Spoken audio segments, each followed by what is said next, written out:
Apa kabar pemirsa? Bertemu lagi bersama saya Reni Reski dalam Warta Parlamentaria. Kami sudah menyiapkan beragam informasi seputar kinerja dan kegiatan anggota DPR RI. Inilah Warta Parlamentaria selengkapnya.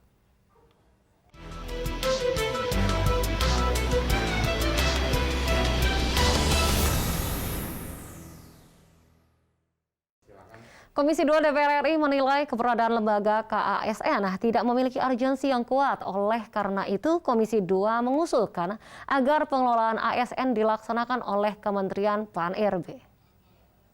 Ditemui pada kunjungan spesifik ke Untirta Banten, Wakil Ketua Komisi 2 DPR RI Syamsur Rizal menjelaskan, dalam draft usulan rancangan Undang-Undang ASN yang baru, tugas dan wewenang Komisi Aparatur Sipil Negara atau KASN sudah dilebur ke Kemenpan-RB. Apakah mungkin KASN itu betul-betul bisa mewujudkan soal profesionalisme itu, soal merit system, kompetensi, soal kinerja.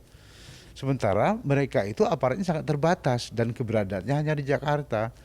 Penilaian-penilaian yang akan mereka berikan itu kepada seluruh ASN yang ada di tanah air.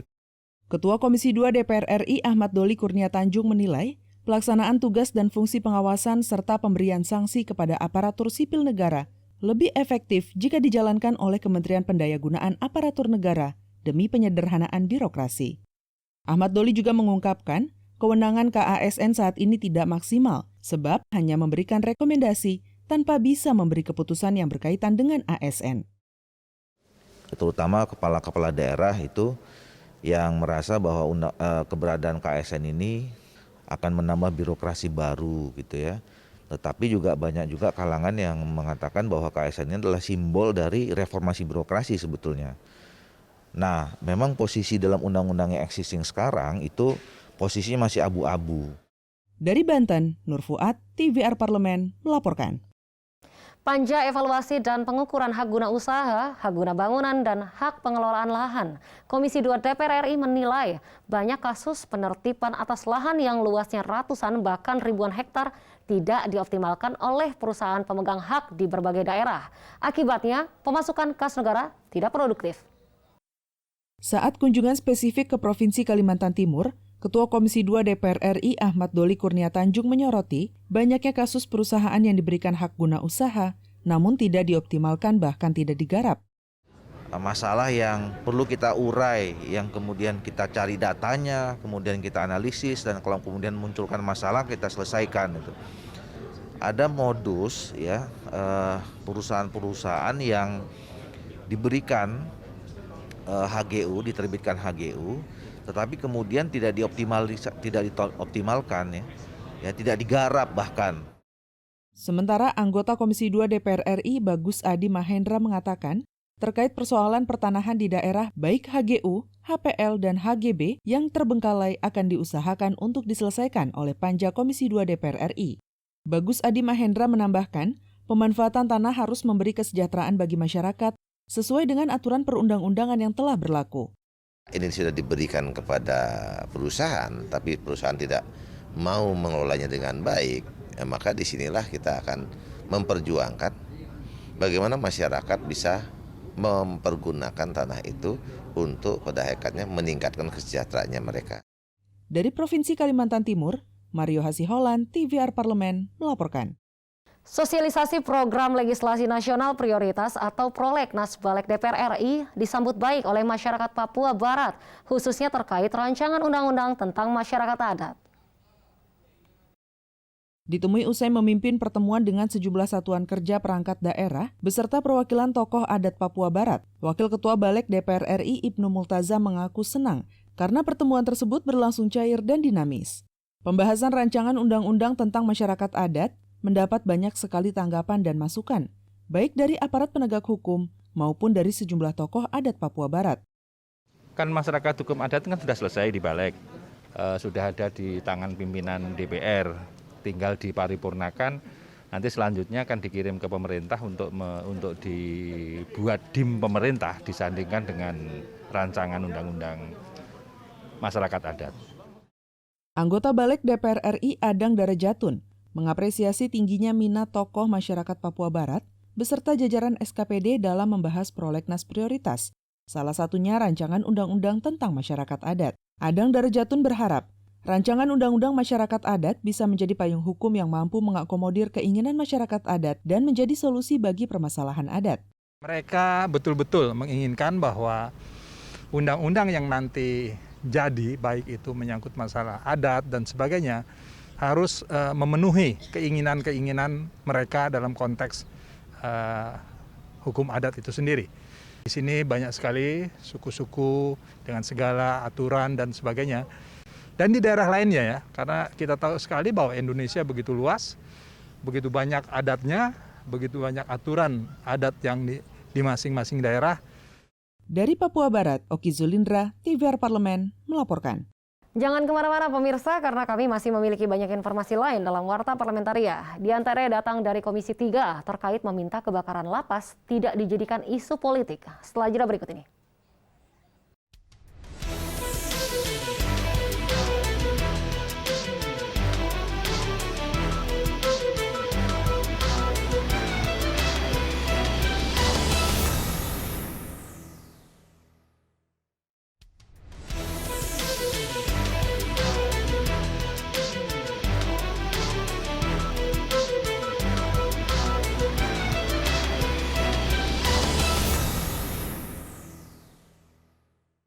Anggota Komisi 3 DPR RI meminta agar kebakaran lapas Tangerang tidak dikaitkan dengan desakan Menteri Hukum dan HAM untuk mundur dan dijadikan isu politik. Musibah kebakaran yang terjadi itu dikarenakan arus pendek dan instalasi listrik yang belum pernah dibenahi sejak lapas tersebut berdiri pada tahun 1972. Anggota Komisi 3 DPR RI Supriyansa meminta agar musibah kebakaran lapas ini tidak dipolitisasi dan memberi kesempatan agar aparat kepolisian menganalisa dan mengidentifikasi penyebab kebakaran. Peristiwa kebakaran lapas Tangerang dapat dijadikan pelajaran ke depan agar petugas lapas bisa mengantisipasi sehingga kejadian serupa tidak terulang kembali. Justru menurut saya bahwa Pak Menteri sangat dibutuhkan keberadaannya terkait dengan masalah kebakaran ini, supaya bisa melakukan koordinasi dengan baik dengan bawahannya di sana, supaya memberikan keterangan yang seterang-terangnya kepada penyidik. Jangan justru dibalik, harus mundur. Ini menurut saya kurang tepat. Untuk itu, Supriyansa meminta Menkumham mengevaluasi sistem evakuasi apabila kejadian serupa kembali terulang. Supaya lapas-lapas yang lain sudah bisa kita melakukan pencegahan dini. Apa-apa kira-kira kalau alasannya misalnya karena listrik, ya sekarang ini seluruh lapas-lapas yang tua yang sudah usia-usia lama, maka sudah saatnya dipikirkan untuk direhab kembali.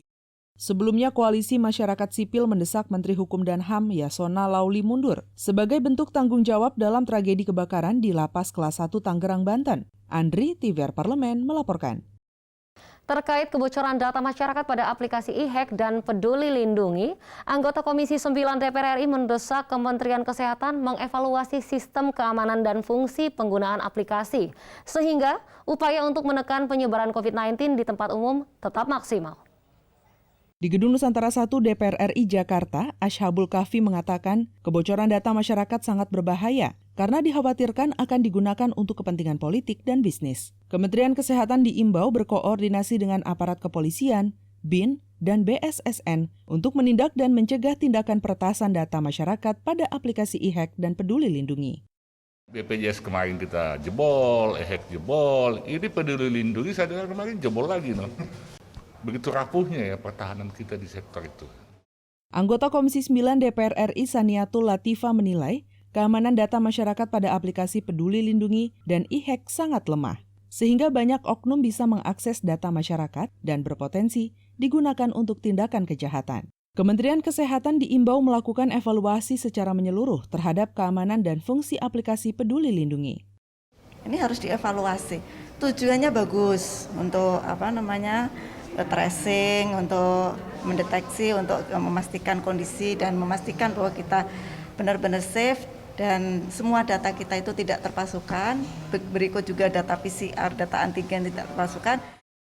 Sebelumnya, VPN Mentor melaporkan ada 1,3 juta data pengguna aplikasi e-Hack yang dikembangkan Kementerian Kesehatan diduga bocor. Hilman dan Kristio, TVR Parlemen, melaporkan.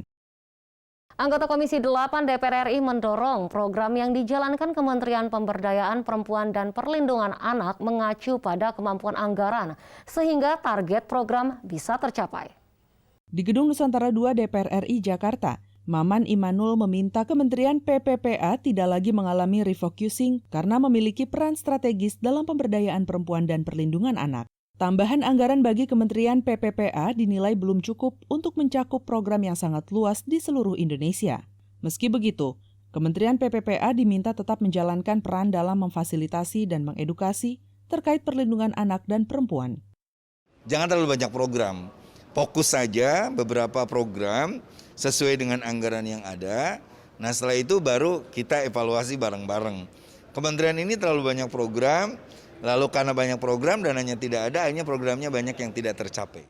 Anggota Komisi 8 DPR RI Bukhori juga menyayangkan adanya refocusing pada Kementerian PPPA, padahal anggaran selama ini masih kecil. Kementerian PPPA diminta memprioritaskan menjalankan peran strategis dalam pemenuhan hak-hak perempuan, di antaranya untuk pengembangan diri dan hak berperan serta. Dengan dana yang kecil, menurut saya tidak cukup atau tidak bisa dengan cara membagi dana yang ada lalu disebar ke semua satker. Kementerian PPPA mengalami refocusing dan realokasi belanja sebesar 12,5 miliar rupiah, sehingga terjadi perubahan pagu anggaran tahun 2021 menjadi 267,06 miliar rupiah. Helmi dan Julian, TVR Parlemen melaporkan. Pemirsa, kami masih memiliki banyak informasi lain dalam Warta Parlamentaria. Tetaplah bersama kami.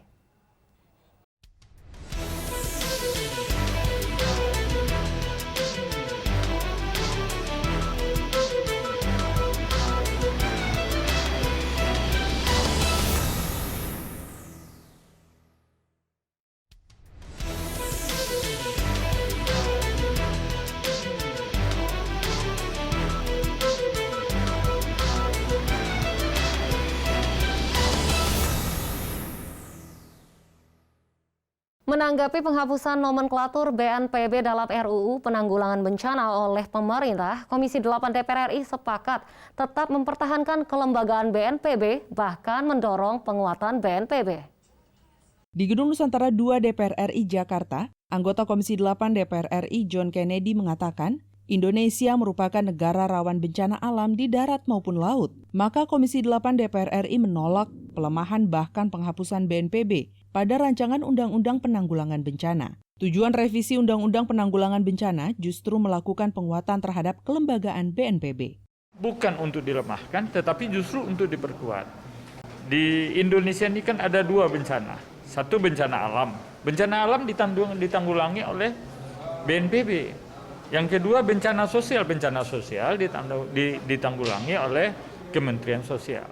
Wakil Ketua Komisi 8 DPR RI Marwanda Sopang mengaku Komisi 8 belum menemukan titik temu dengan pemerintah terkait fungsi dan posisi kelembagaan BNPB dalam pembahasan rancangan Undang-Undang Penanggulangan Bencana. Pemerintah memandang penanggulangan bencana tidak memerlukan lembaga khusus, padahal fakta di lapangan menunjukkan masyarakat masih membutuhkan kehadiran BNPB dalam penanggulangan bencana yang terjadi.